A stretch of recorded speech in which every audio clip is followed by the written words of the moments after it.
The first thing Do-hyun Kim felt was cold. Not the biting cold of winter, but a deep chill that seemed to reach into his bones.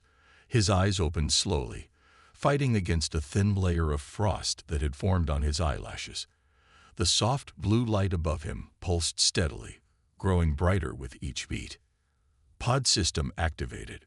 Emergency wake-up protocol initiated. The computer's voice was calm and clear, speaking in a language Do-hyun hadn't heard in what felt like seconds but would turn out to be centuries. He tried to move his fingers. They responded, but slowly, like they were wrapped in thick wool. The pod's lid made a cracking sound as ice broke away from its edges. It lifted with a gentle hiss, releasing a cloud of cold mist into the air. Do-hyun's military training kicked in. First rule of unusual situations: assess your surroundings. The room was dark except for his pod's blue light. The air smelled stale and dusty. Warning lights blinked on nearby computer panels, their red glow weak and fading. Warning: facility power at 12%. Backup systems failing. The computer's voice had a slight crackle now, like an old radio losing its signal. He sat up carefully, his muscles protesting every movement. His black cryogenic suit was intact, its surface covered in a fine layer of frost that fell away as he moved. The pod next to his was dark and silent. Through its frosted lid, he could make out the shape inside, still and frozen. The display panel showed no power readings. Computer, Do-hyun's voice was rough from disuse. He cleared his throat and tried again. Computer, status report. Current date: March 15, 4583. Time elapsed since pod activation: 2,147 years, 3 months, 12 days. The computer paused, circuits whirring. Error: original wake-up date missed. Primary facility systems offline. No contact with command center. No other life signs detected in facility. Do-hyun's training hadn't prepared him for this. He remembered the day he entered the pod clearly. January 3, 2436. The Third Resource War had reached a breaking point. His unit had volunteered for the Sleeping Soldier program. They would sleep for 10 years while the world's leaders tried to negotiate peace. If peace failed, they would wake up to fight. If peace succeeded, they would wake up to help rebuild. But something had gone wrong. Terribly wrong. He swung his legs over the side of the pod and tried to stand. His legs shook but held his weight. The floor was covered in a thin layer of dust that had settled through the ages. His footprints were the first to mark it in over 2,000 years. Computer, access historical records. What happened to the war? Accessing.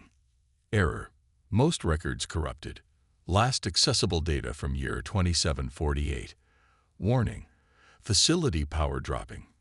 11% remaining. Do-hyun moved carefully to the main computer terminal. The screen flickered to life at his touch, its surface cracked but still working. He typed in his access code, muscle memory guiding his fingers across the ancient keys. The screen filled with fragments of reports. Words jumped out at him: virus outbreak, mass evacuation, genetic targeting, species-wide effect. His hands began to shake as he read. This wasn't just about the war anymore. This was about the end of everything he knew. A loud crack echoed through the room. The blue light from his pod flickered and died, plunging the room into darkness except for the weak red emergency lights and the computer screen's glow. Warning: power systems critical. 9% remaining. Initiating emergency protocols. Armory access granted. Medical bay access granted. Please collect essential supplies and evacuate facility. Do-hyun straightened up, his soldier's instincts taking over again. He had a mission now. Survive. Find out what happened. The weight of 2,000 years pressed down on his shoulders, but he refused to let it crush him. Computer, direct me to the armory. Follow the emergency lights. Warning: structural integrity of facility compromised in sections 3 through 7. Please proceed with caution. He took one last look at the pods around him at his fellow soldiers still frozen in their eternal sleep. He pressed his hand against the cold surface of the nearest pod. "I'll find out what happened," he promised quietly. "I'll make sure you didn't sleep here for nothing." The emergency lights cast long shadows as Do-hyun made his way toward the armory. Each step took him further from everything he knew, into a world that had forgotten his kind existed. But he was a soldier, and soldiers adapted. They survived. And right now, survival was all that mattered. The armory door opened with a grinding sound that echoed through the empty halls. Do-hyun's flashlight beam cut through the darkness, revealing rows of combat suits hanging like silent guardians.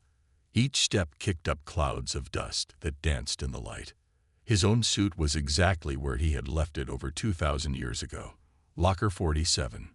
The black and gray armor still looked new, protected by the room's preservation systems.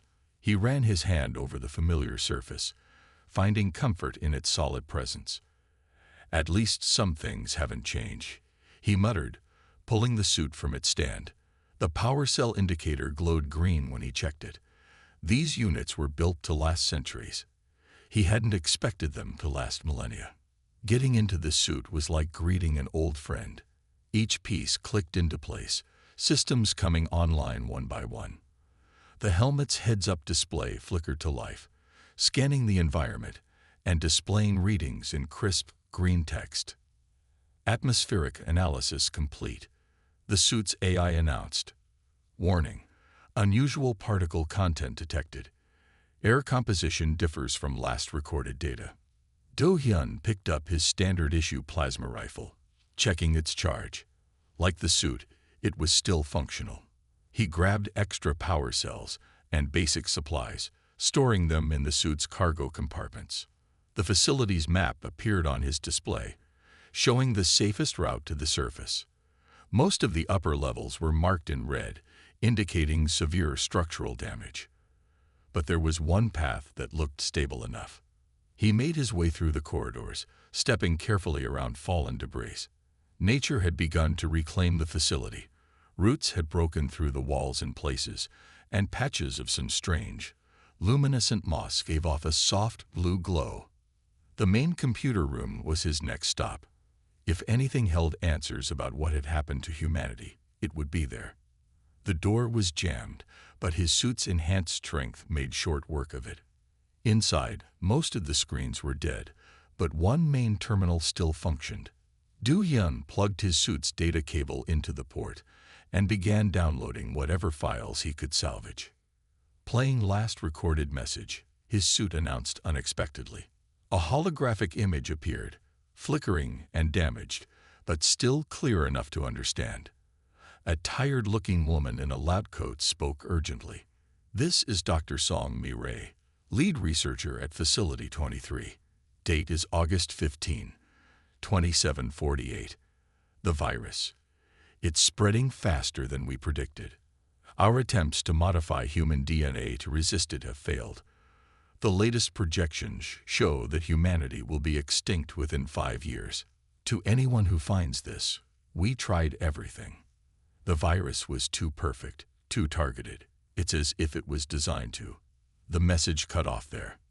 Do-hyun stood in silence, trying to process what he had heard. A virus that targeted human DNA. Was that why he had woken up to an empty world? The sound of shifting rubble caught his attention. His suit's sensors picked up movement from above. Something was walking on the upper floors. Something big. He needed to reach the surface, but first, he had to know more. His suit processed the facility's data as he moved to the research wing. Most of the information was corrupted, but pieces began to form a picture. The virus had appeared near the end of the resource war. At first, people thought it was just another weapon, but it was something else. Something that changed human DNA itself. Billions died in the first year alone. Do-hyun found the research lab in chaos. Papers scattered, equipment thrown about, signs of panic everywhere. One screen still displayed a DNA model, slowly rotating. But it wasn't human DNA. It was something else, something modified. His suit's sensors pinged again. The movement above was getting closer. He needed to leave, but there was one last place to check: the observation deck. It would give him his first look at the world he had woken up to.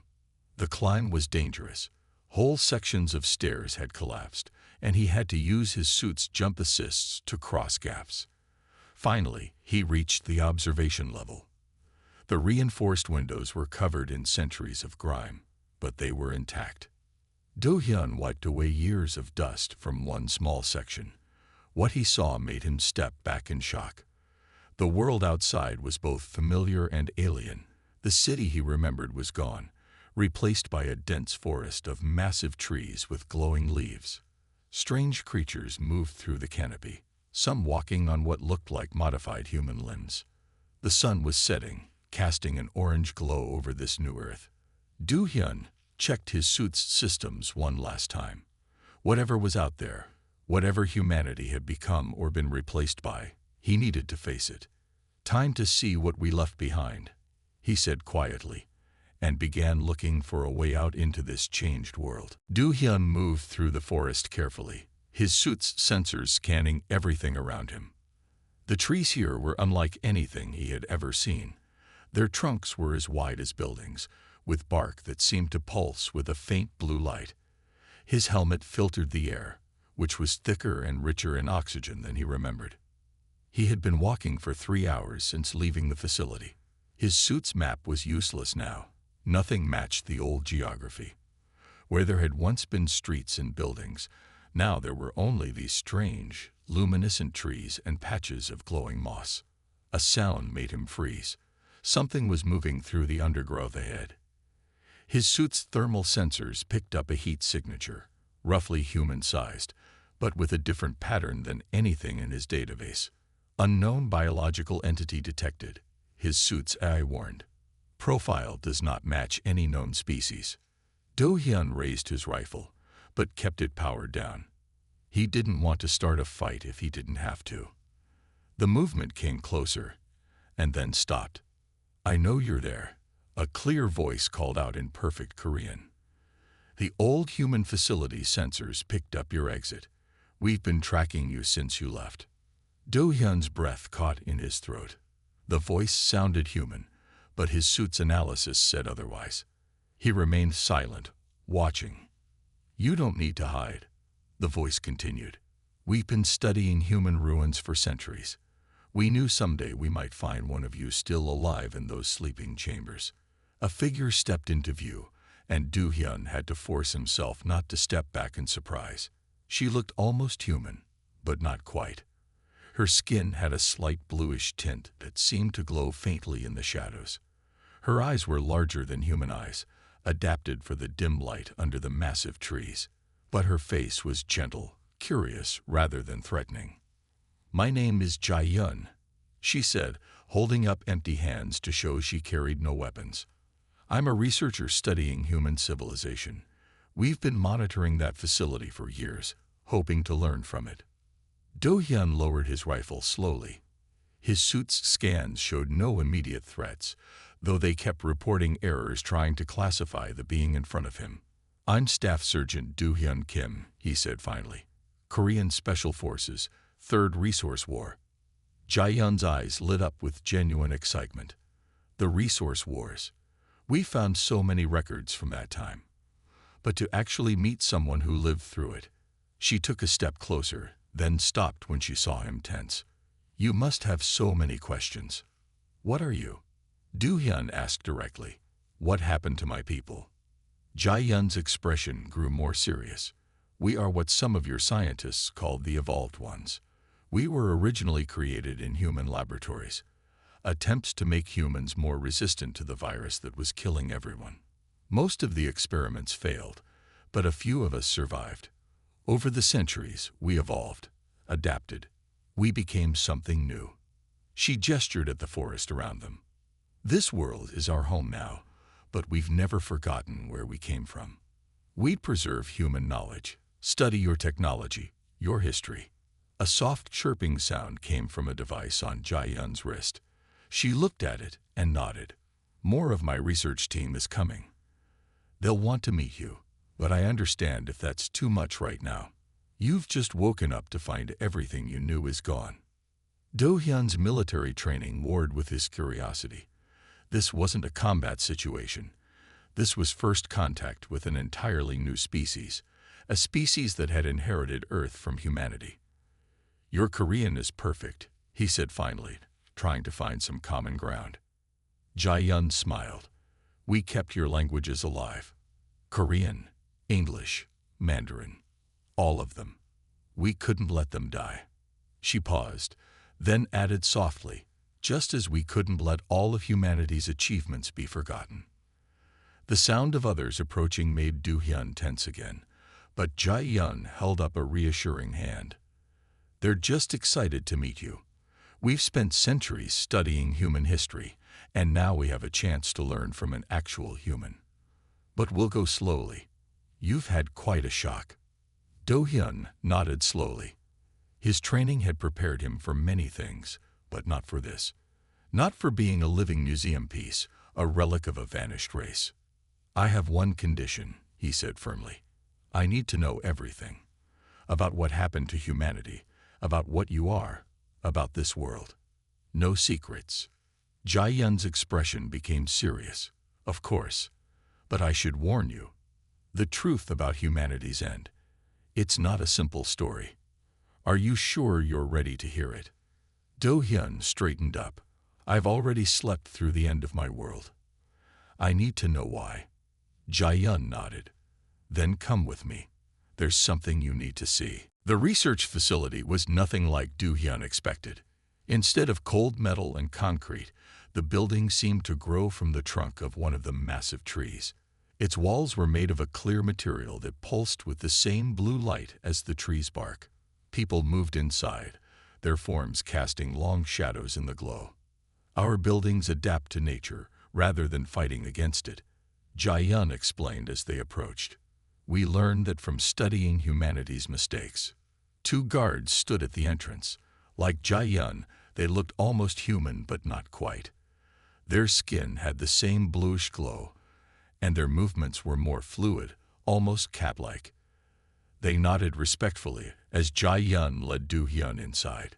The main hall was filled with displays of human artifacts. Do-hyun saw pieces of old technology, preserved books, and even children's toys, all carefully protected behind protective fields. Groups of evolved ones moved among the displays, studying them and taking notes. "You've kept all of this?" Do-hyun asked, his voice soft with wonder. "Everything we could find," Jae-yun replied. "Each piece helps us understand where we came from." A tall figure approached them. His features were sharp, his expression stern. "So this is our visitor from the past," he said, studying Do-hyun with intense eyes. "I am Han-sol, chief researcher." Do-hyun noticed how others in the room stopped to watch. He was as much an exhibit to them as their artifacts were to him. "The soldier's suit readings confirm he is pure human," Jae-yun reported. "No genetic modifications, no virus adaptations. He's exactly as they were." Han-sol circled Do-hyun slowly. "Remarkable. We have so many questions about your time. About the choices humanity made. About why they created us, only to." Han-sol, Jae-yun cut in sharply.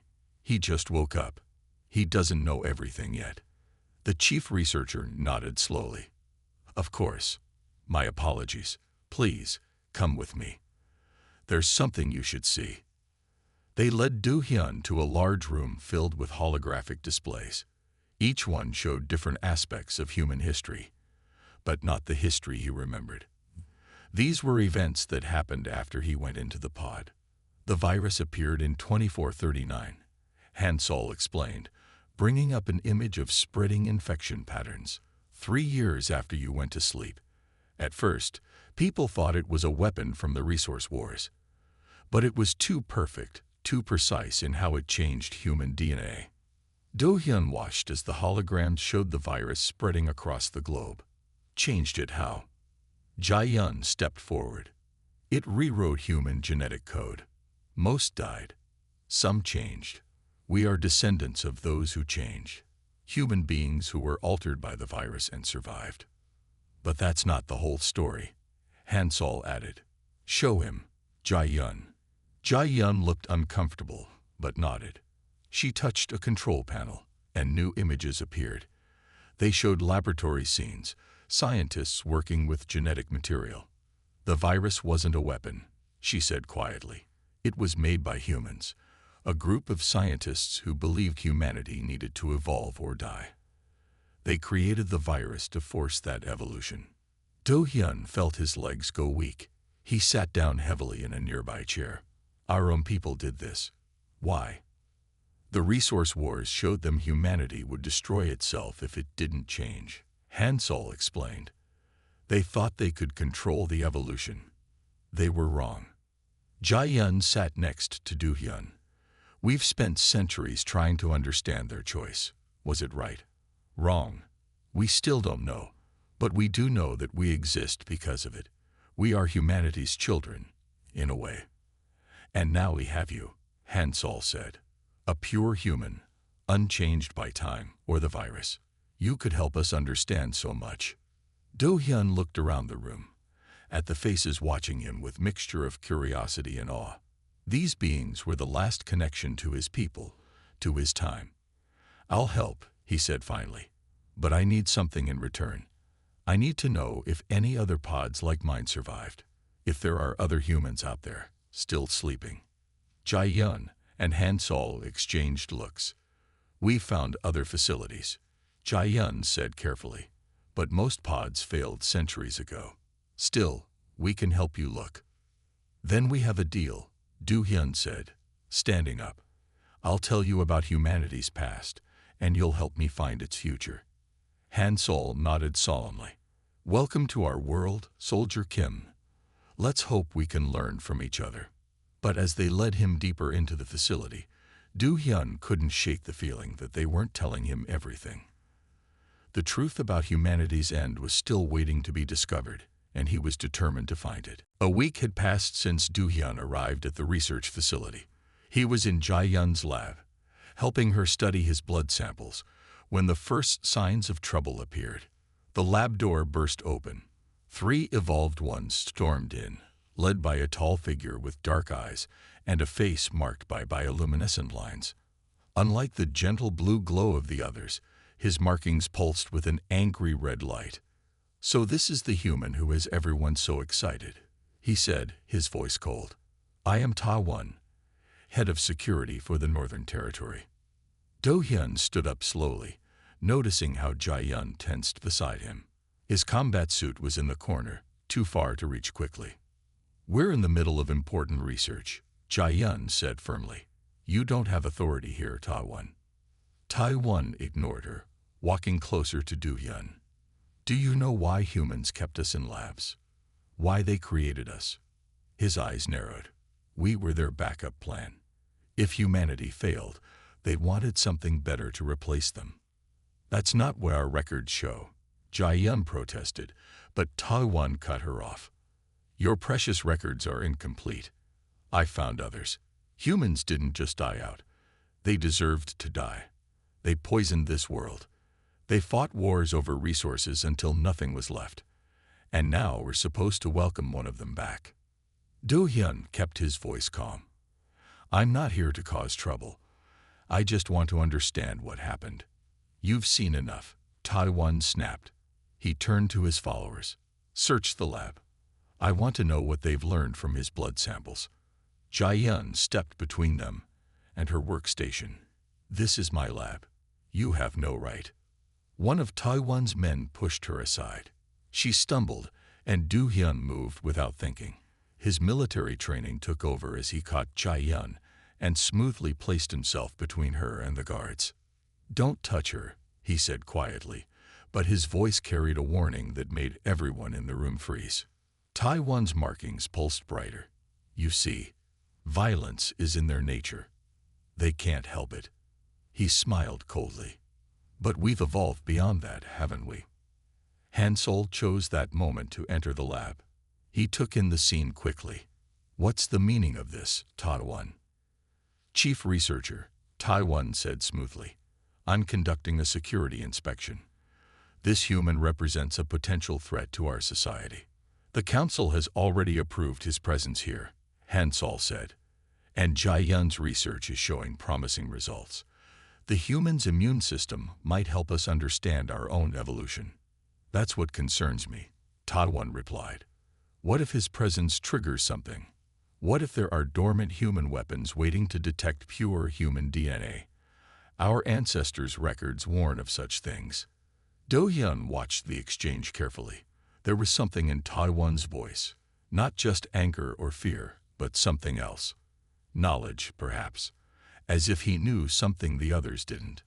If you have concerns, raise them with the council, Han Sol said firmly. Now please leave my facility. Ta Wan stared at Do Hyun for a long moment. The council will hear about this, and they'll understand the danger. He turned to leave, then paused. Oh, and Ji Yun, be careful studying that blood. You might not like what you find. After they left, Jai Yun rushed to check her samples. Nothing's missing, but she frowned at her readings. That's strange. What is it? Do Hyun asked, moving closer. Your immune system, it's not just unchanged. It's better than it should be. The cryogenic sleep somehow strengthened it. She looked up at him. You might be naturally immune to the virus that killed humanity. Han Sol's eyes widened. If that's true, then I'm either the key to understanding what happened, Do Hyun finished, or a threat to everything the evolved ones have built. Ta Wan will be back, Han Sol warned. And next time, he'll bring more than just guards. Do Hyun nodded. Then we better find out what he knows before that happens. He turned to Jai Yun. You said there were other facilities. Other records. Yes, but most are in ruins, deep in dangerous territory. I'm a soldier, Do Hyun said. Dangerous territory is what I was trained for. Jai Yun and Han Sol exchanged looks. Finally, Jai Yun nodded. There's one facility we've never been able to access. It's sealed with old human military codes. Codes a soldier might know, Han Sol added. Do Hyun smiled grimly. Then what are we waiting for? The answers we need are out there. And I have a feeling we're running out of time to find them. The old military bunker stood half buried in the side of a mountain. Thick vines covered its entrance, their leaves glowing softly in the early morning light. Do Hyun, wearing his combat suit, led the way while Jai Yun followed close behind. Taiwan's people have tried to break in for years, Jai Yun said, checking her scanner. The security systems are still active after all this time. Do Hyun stopped at the main door. The keypad was old but still worked, its screen glowing dimly. He typed in his military access code, the same one he had used thousands of years ago. The door opened with a hiss of ancient hydraulics. How did you know it would still work? Jai Yun asked, amazed. Military protocols never change, Do Hyun said. They designed these systems to last forever. He paused. Or at least long enough for someone like me to wake up. They entered the bunker carefully. Do Hyun's suit lights cut through the darkness, revealing corridors untouched by time. Everything was preserved, protected by the facility's automated systems. This place is different from the other ruins, Jai Yun noted. It's too well preserved. That's because it wasn't just any military base, Do Hyun said, following the signs on the walls. This was a black site, a secret research facility, the kind of place where they worked on things they wanted to keep hidden. They reached a large room filled with computer terminals. Do Hyun connected his suit to the main system, and screens flickered to life around them. Project Evolution, he read from the display. Classification, ultra secret. Jai Yun moved closer to read. This is about the virus. But these files, they're not like our records. Do Hyun opened file after file, his face growing darker with each one. The virus wasn't created by scientists trying to save humanity. It was made by military leaders who thought they could control evolution itself. Security footage played on one screen. It showed a meeting room where officers and scientists argued around a table. The resource wars are just the beginning, one officer said in the recording. Humanity will keep fighting until nothing is left, unless we force them to change. They planned it all, Du Hyun said quietly. They created the virus to target specific genes. Most people would die, but a few would change, evolve. They wanted to create a new species that would replace humanity. Us, Jae-yun whispered. They created us on purpose. Another file opened, showing detailed plans. But they didn't expect the virus to work so well. Du Hyun continued. It spread too fast, changed too much. They lost control. Suddenly, alarms began to blare. Jae-yun's scanner beeped urgently. Someone's coming. Multiple signals. Ta-1, Du Hyun said. He must have followed us. He typed faster, searching through files. There's something else here. Something about a failsafe. What kind of failsafe? A cure.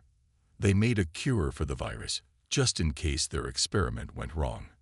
Du Hyun downloaded the files to his suit, but they never got to use it. The virus spread too quickly. Footsteps echoed in the corridor outside. Jae-yun looked worried. Du Hyun, we need to go. Not yet. There's one more thing. He opened a final file.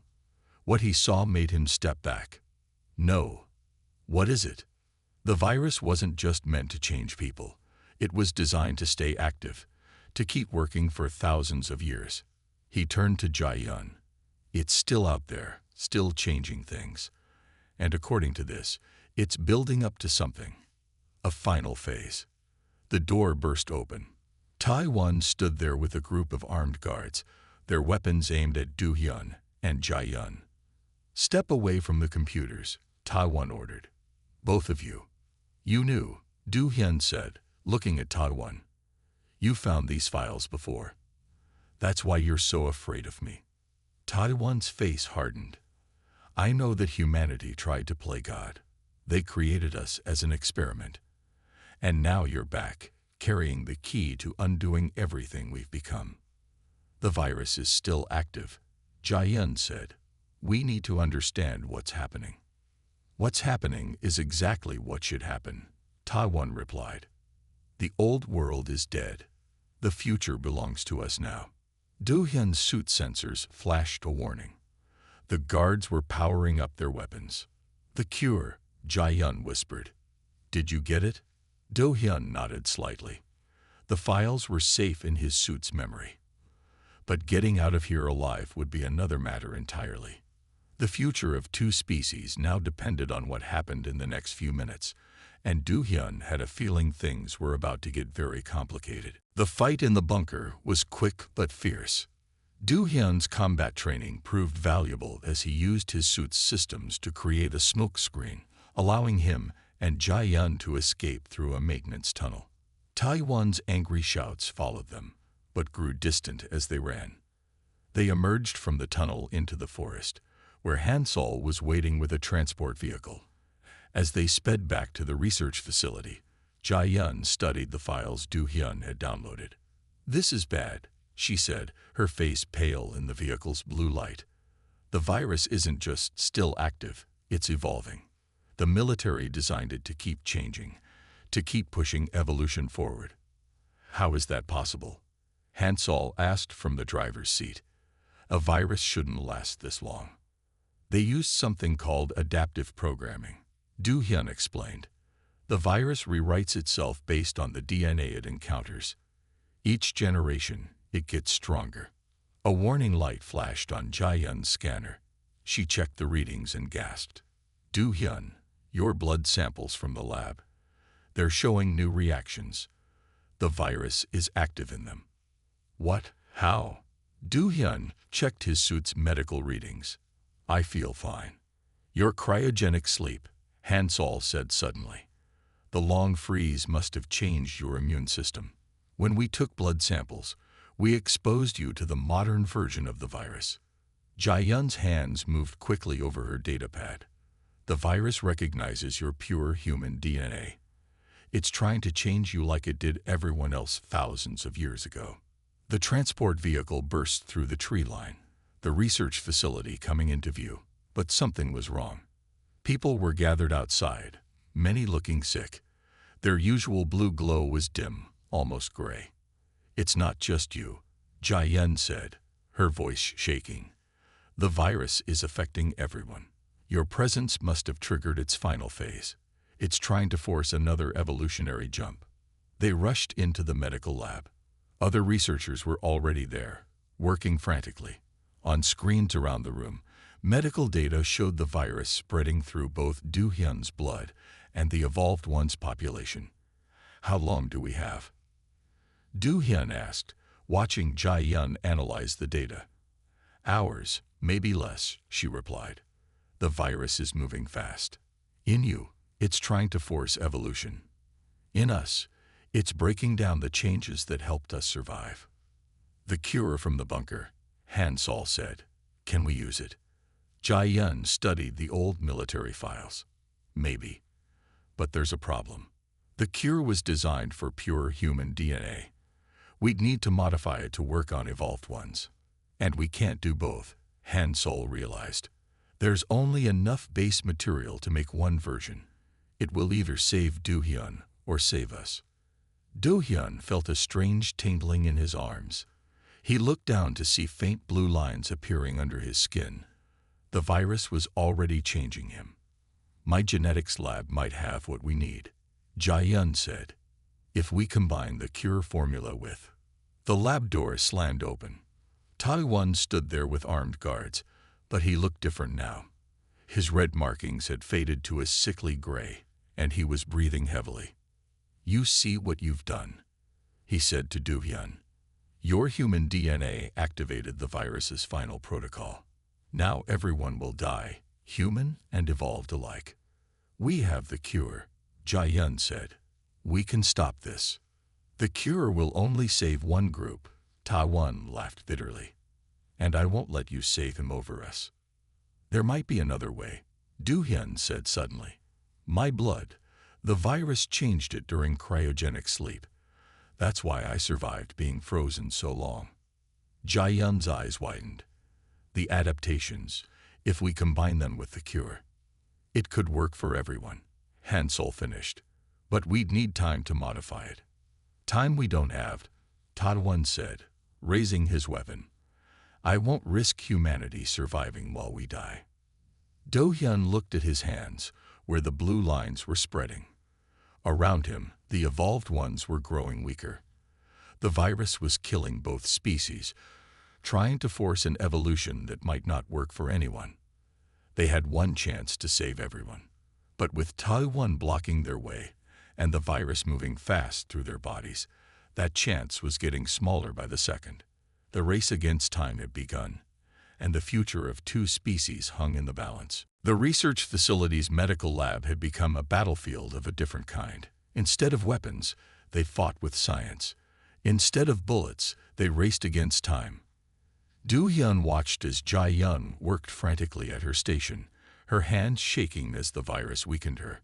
"The cure synthesis will take 20 minutes, she said, her voice weak. "But according to these readings, most of us have less than 15. Taiwan and his guards still blocked the door, but they too were failing. The gray pallor had spread across their skin, replacing their usual glow.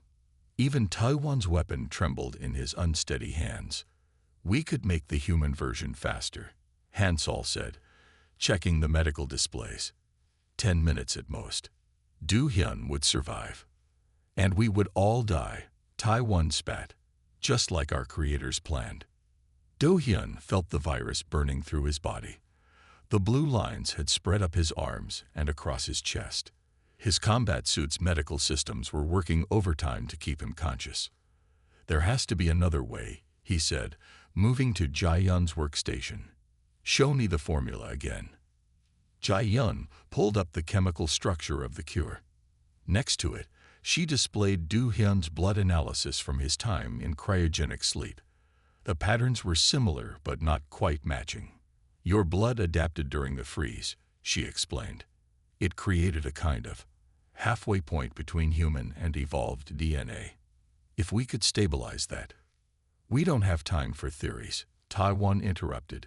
His legs gave out, and he slid down the wall, but kept his weapon aimed. Choose. Now. Him or us. Do-hyun studied the displays. His military training had taught him to analyze situations quickly, to find solutions where others saw only problems. Something about the patterns. The pod, he said suddenly. The cryogenic pod where you found me. It's still functional, right? Jae-yun nodded weakly. Yes, but... And it records all biological changes during freezing. Yes, it maps DNA changes every few seconds. But I don't see. That's it. Do-hyun turned to Hansol. The pod recorded how my blood adapted. If we combine that data with the cure formula, understanding dawned in Jae-yun's eyes. We could replicate the adaptation process, create a cure that works for everyone. She tried to stand but stumbled. Do-hyun caught her before she fell. I'll get the pod data, Hansol said, moving toward the door. Taiwan's weapon followed him. Nobody leaves, Taiwan ordered, but his voice was fading. Do-hyun made his choice. He removed his helmet and looked at Taiwan. You're right. Nobody leaves. Because I'm going to give you my blood. Right now. Everyone stared at him. What?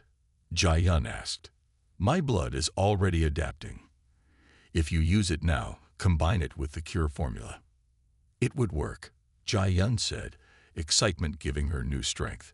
The adaptation is happening right now in your body. We wouldn't need to replicate it. But you'll die, Hansol said. Taking that much blood, with the virus already in your system. Do-hyun smiled grimly. I died 2,000 years ago. Everything since then has been borrowed time. No, Taiwan said, his weapon dropping slightly. Why would you save us? We replaced your people. You didn't replace us, Do-hyun said.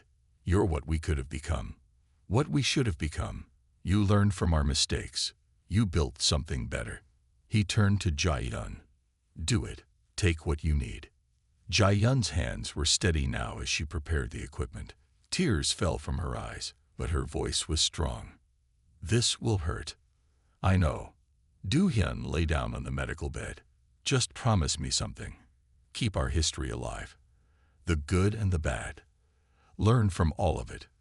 Even Taiwan lowered his weapon finally. We will, he said softly. Your sacrifice will be remembered. As Jae-yun began the procedure, Do-hyun thought about everything he had seen.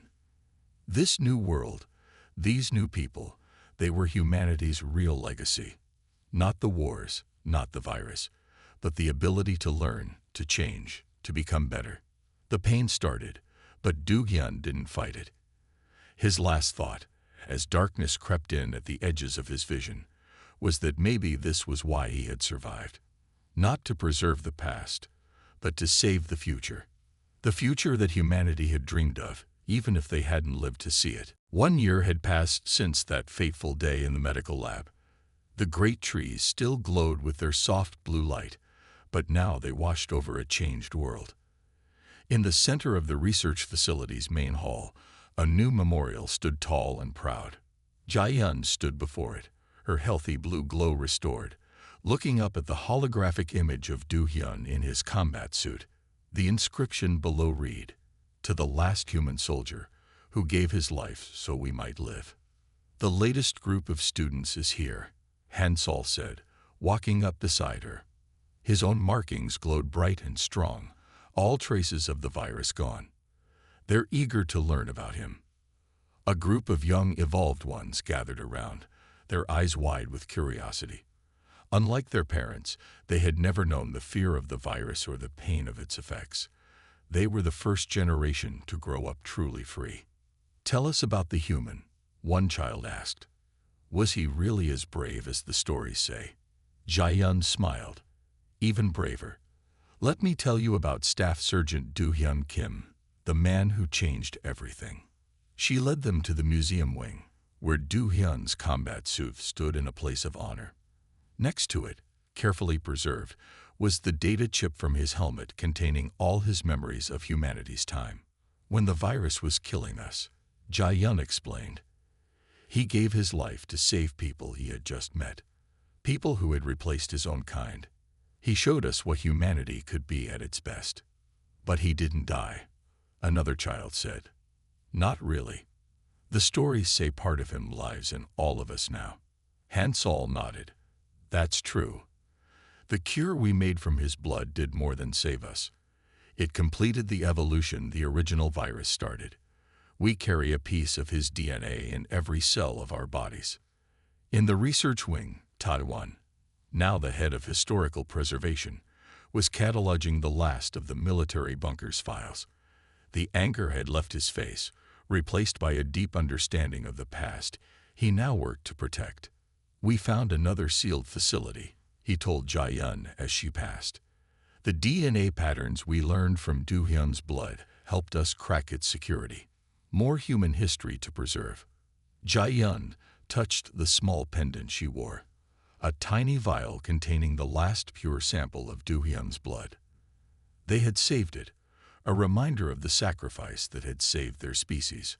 Outside, the city had grown. The evolved ones no longer hid their buildings among the trees, but built in harmony with them. Clean energy, sustainable technology, peaceful cooperation. All the things humanity had dreamed of but never achieved. Look, Hansel said, pointing to a group of researchers. They were studying the ancient virus, now harmless, learning from its structure to create medical treatments that could help people.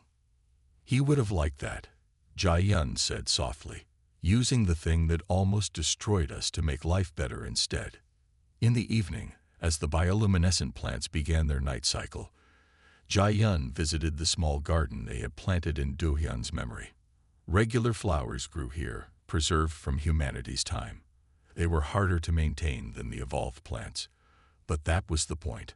Remembering took effort. A young researcher approached her there. Professor Jai-yun, we found something in Do-hyun's suit data, a message he recorded right before the end. Jai-yun activated the holographic playback. Do-hyun's image appeared, looking tired but peaceful. If you're watching this, he said, then the cure worked. You survived. I want you to know that I made my choice freely. Humanity had its time, and we made many mistakes, but we also dreamed of a better world. You are that dream, made real. The next step in our story. Make it a good one. The message ended, but its impact lived on. In the years that followed, the evolved ones spread across the planet, building a civilization that honored both their human origins and their unique identity. They never forgot the soldier from the past who had helped them find their future. And in the heart of every new city they built, they planted a garden of old earth flowers, tended with care, a living memorial to the last human soldier who had shown them that the greatest evolution wasn't in their DNA, but in their capacity to care for others more than themselves. The story of humanity hadn't ended. It had simply turned the page to a new chapter.